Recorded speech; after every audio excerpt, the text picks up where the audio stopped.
Aroused by you are born.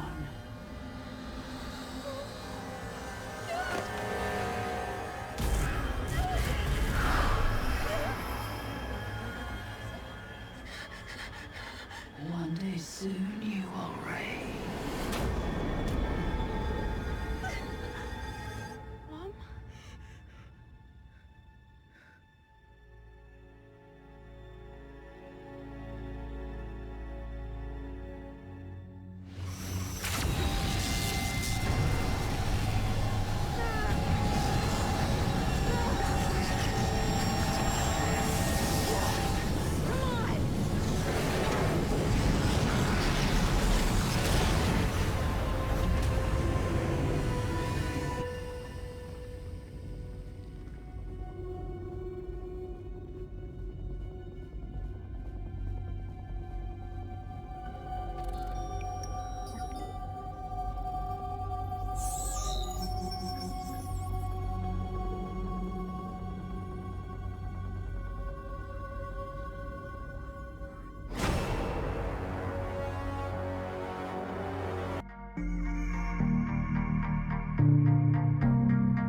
Hey guys, Ben here, and welcome back to another video on Supergirl Season 3, Episode 4, and today we're going to be reviewing this episode and giving you guys my overall thought on the plot and explaining some stuff, giving some theories, etc. because this episode was really interesting. My overall thoughts were this episode was a very strong episode, especially the last 15 minutes or so were especially strong, and that made it a really good episode for me, just by that ending. And yeah, so I'm going to be talking about all the plot points, the character points within this episode, what I liked, and maybe some bits that I didn't like as much because there were a few things, but I really did really like the ending scenes. So actually, I'm not going to start chronologically throughout this episode. I'm going to actually go straight to the ending and talk about the ending. So the Supergirl performance, this is where we're going to start the ending bit from, was amazing. I really liked the use of them using the song, going along and sort of explaining that not everyone has to worship Supergirl as a god, but they can look up and be inspired by her. And I think it was an amazing, really powerful scene, which actually led on to Alex actually crying. And it does seem like this is going to be the end of Samvers. And to be honest, I really understand where Alex is getting at. Like, if she really wants kids, she wants kids, and Maggie doesn't seem like she's gonna budge. I really like the Samvers relationship, but if it's for the best for Alex, I'm totally all for it, because she is really passionate about getting kids, helping them grow up, and obviously seeing Samantha actually having Ruby to look after and how she's grown up, it was just really powerful, and I really connected with Alex during this episode, and also Samantha. So the Cara ending, with her obviously reciting her prayers to Rao, which we haven't actually seen her done before, was really amazingly cut, where we saw her in present day praying with her mum on the hologram, and also cut into all the different characters within the episode, that being Alex, Maggie, Cara, and everyone else that was in it. And I thought it was just amazingly cut. It was very beautiful, going along with the Hallelujah song. I thought it was a really strong scene. Like I said, I really enjoyed the last 10-15 minutes or so within this episode. So the ending scene, I got shocked. I was like, holy shit. I actually was like genuinely shocked when the music stopped, because, you know, Hallelujah is a very hopeful song, and it just stopped,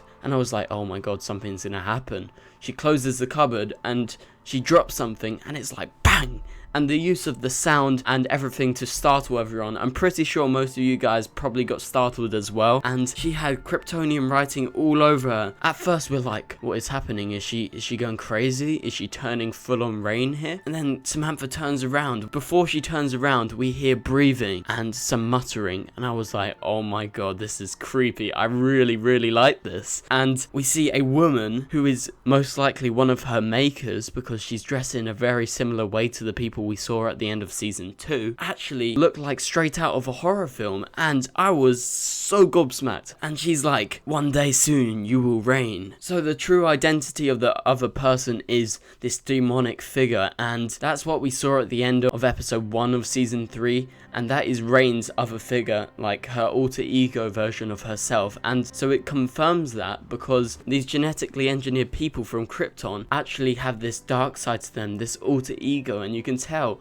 that's just foreshadowing that Reign has that part inside of her. So I really enjoyed that. And with the suit being released yesterday for Reign, that's what we're presuming she's going to be looking like when she's actually evil and she's going to be against Supergirl in the poster. My theory is that that is a temporary look. She's going to look like Samantha for a while, but actually inside of her she's going to turn into that alter ego, and by the end of the season she's going to be deformed and looking like that person at the end of episode 1, because she did dream that. So that is most likely what her Reign alter ego actually truly looks like, and she's going to evolve into that. But that's a theory. I think it's a very strong theory. I'm probably going to make a video about that to clarify that later on this week. But yeah, this ending was amazing. And then I thought it was finished, and then we got another ending scene where the Betahedron actually dropped, and the blue pods that we saw in episode 1, we were like, whose pod is this? We don't recognize this. This is a blue pod and it's really big. The pod actually turned on and we saw there was a load of Bacta tank type things in there. So if you haven't seen Star Wars, it's where Darth Vader is actually kept alive, and I think these things are serving as sort of pods to keep people alive. And it does seem like the creators actually sent out 2 pods. They sent out Reign in her own pod, and then they sent out loads of prototypes in that pod, because we get to see a load of red cases around the room, and obviously we only see one, and the hand sticks out against the glass, and I was like,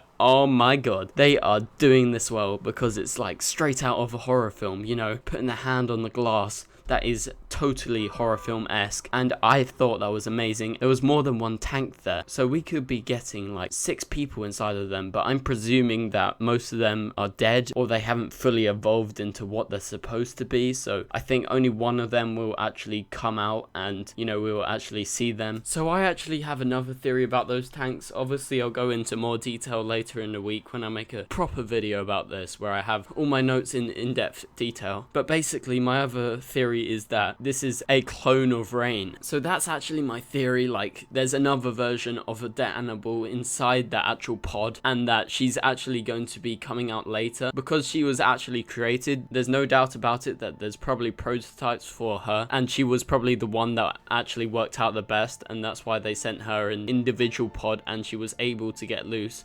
And she wasn't in some sort of capsule, like encased like some sort of experiment. So that's my other theory. What do you guys think about that? Tell me in the comments below. So we're going to be going over the rest of the episode now, and yeah, so at the start of the episode we got to see a really nice throwback to season 1, where we actually see the plane crash that Alex was on, and it turns out Thomas Coville was actually on that flight. So I really did like the recreation of that scene. Obviously they reused some footage, and they also recreated part of that scene, and I thought it was excellent. I loved the first episode of season 1, and I was so happy that they went back and did that. So throughout the episode we get to see different versions of Allura, obviously in hologram form and in real form, and I thought it was really amazing, and it was an astonishing shot that we saw during the start when they were actually praying together, that being Cara and Allura. And yeah, I just really like these Allura scenes that we've been getting recently. So throughout the episode we get to explore the cult of Rao, which is a cult that actually prays to Supergirl. They pray to her as a god, so they actually throughout the episode try and gain more followers by actually causing an explosion, and they expect Supergirl to save all of them. Then all of them will join their religion in the cult of Rao. So I thought it was a very interesting plot. Although parts of that plot were a bit dry at the start, it actually got a lot better as it went on, and Thomas Coville wasn't an inherent baddie. He was actually doing what he thought was right, and I totally connected with him. And the ending scene with him and Cara at the end, telling that Cara is now clouded and that Cara is at a crossroad where she needs to decide if she's going to move forward from where Monel is, or will she just stay in this crossroad and not be the perfect version of herself that she used to be during season 1. That season 1 she was so hopeful, so clear. Basically she was just perfect during season 1. So that is a great message that throughout the season we're going to explore Cara and her actually turning back into the season 1 version of herself, being full again. So we actually saw a girls' night, and that was with Samantha, Alex, Cara, Maggie and Lena. I really liked these girls together. I thought it was really nice seeing them all grouped up and all talking together like we used to have with game night during season 1. I thought it was a very good touch to the episode. And one complaint about this episode, my one big complaint about this whole season, is they need to stop doing the worst mum jokes with Lena. I thought Lena wasn't very good in the episode. I thought she was the only downfall, but she was a really small part of the episode, so I really do hope they stop the worst mum jokes, because that is a recurring thing and it really does my head in. So on to my top 5 moments of the episode. Number 5, the Supergirl performance at the end. I thought that was really powerful, really cool and really well done. Number 4, the kryptonite scene where Kara's actually on the ground unable to do anything, and then Alex helps her. Alex steps up, and that was a very strong scene. And moving on to number 3, the cult of Rao reciting the Kryptonian prayers and them actually paralleling it with Kara's actual past, that being her mom. So number 2 is the end scene with the pods at the end, where we actually get to see the blue pod and there's someone inside of it, and that was a very strong scene. My number 1 scene, like I expressed during the start of this video, is definitely 100% the scene where Samantha actually gets a rain vision and she sees one of her makers actually in this demonic form, and she actually changes back and forth between this form and her normal Kryptonian self. And I thought this scene was truly horrifying and really powerful and great, and I'm really excited for Rain's story and what it has to give this season. So anyway guys, thank you guys so much for watching. Please leave a like and a comment and subscribe if you're new,